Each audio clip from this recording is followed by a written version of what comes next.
हाँ तो बोलिए नमस्कार प्रणाम। आज हम बात करेंगे पोमू सिंह के बारे में और हिट मुस्लिम खेसारी लाल यादव जी के बारे में।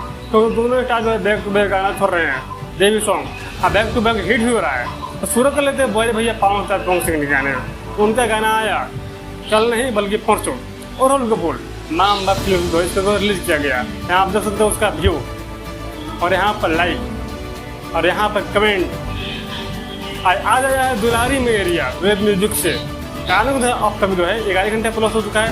11 घंटे में देख लीजिए इसका व्यू, इसका लाइक, इसका कमेंट, यहाँ ट्रेंडिंग होता जलवा। अब बात कर लेते छोटे भैया जो हिट मशीन बोले थे खेसारी लाल यादव जी के बारे में। उनका गाना आया हवा झूठ झूठ लगे खेसारी म्यूजिक वर्ल्ड के। वो भी गाना जो है यहाँ हम देखते हैं 3 दिन में समझ लग व्यू और यहाँ पर देख लीजिए ट्रेंडिंग, यहाँ पर लाइक, यहाँ पर कमेंट। अक्ल गाना आया जिस आया मालूम है आरती करने चला तो गाना में तो यहाँ पर देख सकते हैं व्यू, यहाँ पर लाइक और यहाँ पर कमेंट, यहाँ पर ट्रेंडिंग जो होता जल्द खेसारी भैया का। अगले वीडियो आप यहाँ पर कुछ मत